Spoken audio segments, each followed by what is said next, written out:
Nah, di perjalanan sampai kita di Jalan Asia Afrika, tiba-tiba ada mobil patroli nyalip. Ya saya kaget, tiba-tiba dia langsung megang hima gitu, keluar katanya gitu Pak polisinya. Ya saya bingung kan, saya pikir apa salah apa apa supir saya salah nyetir gitu, lalu apa melanggar lalu lintas apa atau apa, ya saya bertanya pada Pak polisi, kenapa ya Pak, maaf, saya bilang gitu. Saat itu sore sekitar pukul 3, polisi kemudian menunjukkan sebuah barang kecil. Ini apa, dia bilang gitu kan, dipegang.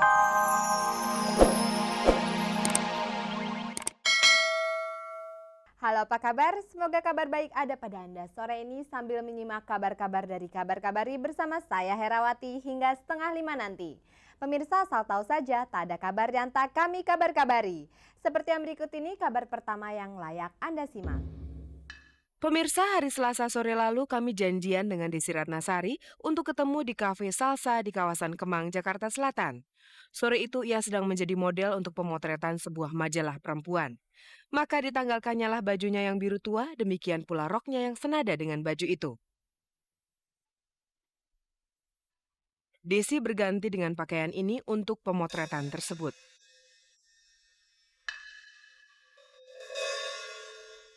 Setelah pemotretan itu usai, bergantilah Desi dengan pakaiannya semula, baju biru tua yang sepadan warna dengan roknya. Dan wawancara eksklusif dengan Kabar Kabari pun dimulai. Bermula dari acara Desi Ratnasari hari Minggu tanggal 21 Mei lalu, sebelum ia dan teman-temannya berurusan dengan polisi. Pertama, niat saya pergi ke pameran komputer di JHCC Senayan. Pada hari Minggu kemarin itu pameran hari terakhir. Saya pengen beli laptop untuk keperluan skripsi saya karena saya lagi sering keluar kota. Untuk menghemat waktu penulisan saya, ya lebih praktis kalau saya beli laptop sehingga saya bisa menulis skripsi saya dimanapun. Nah, niat begitu karena saya tidak terlalu mengerti komputer, makanya daripada saya menghabiskan uang percuma, saya ingin membeli komputer yang memang sesuai dengan kebutuhan saya. Nah, untuk membantu memilih jenis apa yang paling baik buat saya mencoba nelpon Mas Yosi. Mas Yosi ini kakaknya Poppy, laki-laki, untuk menemani saya membeli komputer tersebut. Nah, tapi Mas Yosi ini kan karena laki-laki, nanti kalau jalan berdua dengan saya akan menjadi gosip lagi. Saya belum selesai urusan perceraian saya. Akhirnya saya meminta Poppy untuk menemani saya juga. Di mana Poppy ini adalah teman kuliah saya di Fakultas Psikologi dari tahun 93. Saat itu Poppy sedang berada di rumah Hima, pacarnya. Maka bersama Hasan sopirnya dan Yosi tadi, Desi pun pergi menjemput Poppy. Saya tanya sama Poppy, apa Hima ikut atau tidak, saya bilang gitu. Lalu Himanya keluar, berarti kan ikut, saya pikir. Ya udah, Himanya bilang, iya saya mau ikut. Oh ya, akhirnya ikut. Lalu di perjalanan saya mampir dulu ke Citibank, ATM, bawa uang untuk beli laptop. Udah gitu, terus di perjalanan dari Pondok Indah, Citibank Pondok Indah menuju ke JHCC, Hima minta izin pada saya untuk mampir di rumah saudaranya guna menyampaikan bahwa ada kelanjutan acara 1000 harian bapaknya tersebut, meninggal bapaknya tersebut, kepada saudaranya.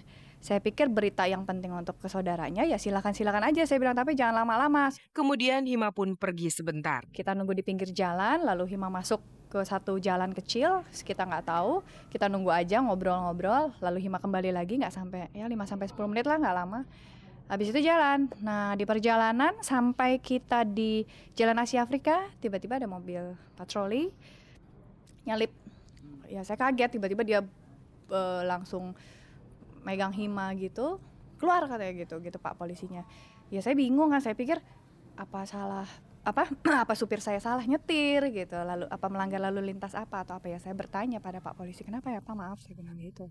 Saat itu sore sekitar pukul 3, polisi kemudian menunjukkan sebuah barang kecil. Ini apa, dia bilang gitu kan, dipegang. Ada kecil barangnya lah, kayak lipetan inilah, lipetan segini nih, kecil banget. Orang nggak kelihatan, orang saya bilang, maaf Pak, itu apa? Saya bilang gitu. Terus ini narkotik, dia bilang gitu. Saya bilang, dari mana?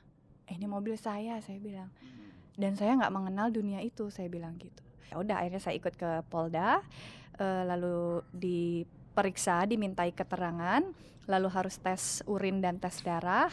Ya saya menjalani semua prosedur yang harus saya jalani. Lalu akhirnya Bapak polisi atau petugas yang di sana mengizinkan saya pulang. Ya saya pulang karena tadi dikasih tahu loh, bentar. Ada bahasa yang daripada nanti salah. Tadi ada yang dikasih tahu gini. Nah, apa nih? Apabila ada bukti awal yang cukup, nah maka orang tersebut ditahan. Dalam arti berarti tidak boleh kemana-mana. Nah, yang tidak kemana-mana atau ditahan itu adalah Hima. Dia tidak boleh pulang gitu. Nah saya, karena saya sudah mengikuti pemeriksaan tes urin dan darah dan barang bukti awal itu tidak pada diri saya, ya saya boleh pulang gitu loh. Dan yang sudah saya tahu, tes urin dan tes darah itu tadi saya juga sudah dapat kabar bahwa dari teman wartawan juga, bahwa saya alhamdulillah negatif. Ya memang saya tidak pernah menggunakan. Desi Ratnasari dan narkoba. Betulkah ia sama sekali tidak tahu tentang narkoba?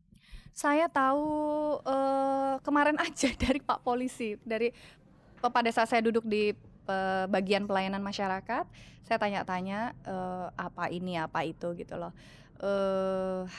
Kenapa saya juga bukannya tidak pengen, mungkin salahnya saya juga, saya tidak terlalu pengen tahu, ya tidak pengen tahu bahkan gitu loh. Karena ngapain sih gitu loh. Dan mungkin dari ketidaktahuan saya itu akhirnya saya bego, jadinya kayak gini gitu. Ya mudah-mudahan sih mungkin perlu tahu juga ya seperti itu biar kita nggak dibohongin. Setelah peristiwa itu terjadi, Desi sempat berpikir untuk mulai hati-hati pada teman-temannya. Sebetulnya sempat terpikir seperti itu. Saya bilang pokoknya besok-besok saya nggak akan minjemin lagi mobil ke orang, kan kadang-kadang teman, Des minjem dong, gue anterin ke depan gitu. Saya pikir-pikir ada benernya juga nggak usah minjem gitu. Cuma saya lagi mikir gimana caranya biar itu juga tidak terlalu menyinggung teman-teman saya yang lain.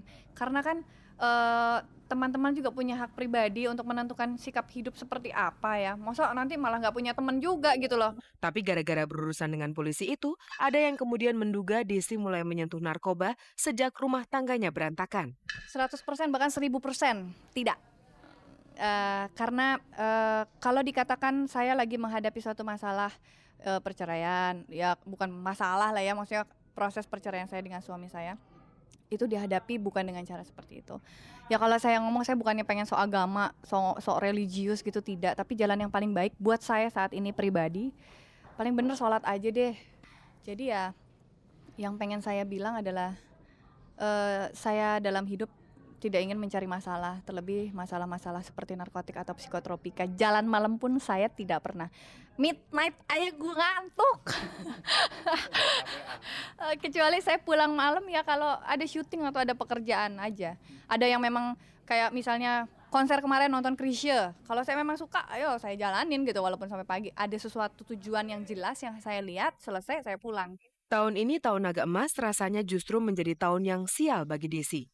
Perkawinannya patah di tengah jalan dan ditambah lagi dirinya disangkutkan dengan kasus narkoba ini. Tahun ini tahun terberat buat saya sebetulnya, yang ini belum ini belum selesai, ini lagi tapi ya minta doanya dari semua penggemar saya maupun pemirsa di seluruh Indonesia yang melihat kabar-kabari. Mudah-mudahan saya diberikan kekuatan dan kesabaran dalam menghadapi semua hal yang saya hadapi sekarang ini.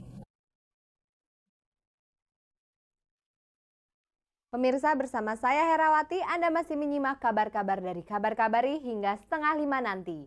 Berikut ini kabar lainnya yang layak Anda simak.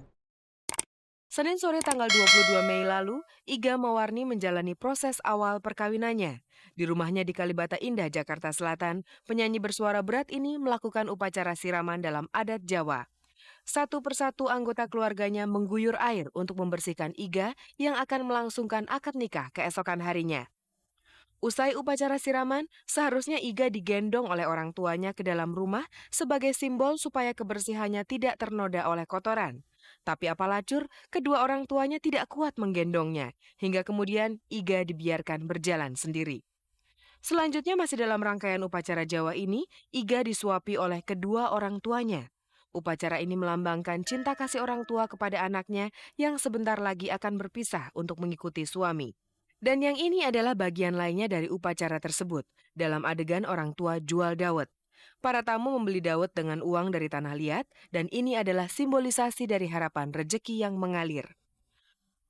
Uang dari tanah liat itu kemudian diserahkan kepada calon pengantin yang menggambarkan bekal dari orang tua untuk dipergunakan oleh anaknya dalam membentuk rumah tangganya.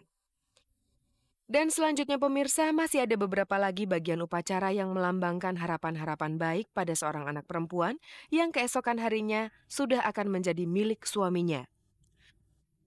Kemudian, tibalah hari akad nikah itu, Selasa siang tanggal 23 Mei lalu di Kafe Padi-Padi, Jakarta Selatan.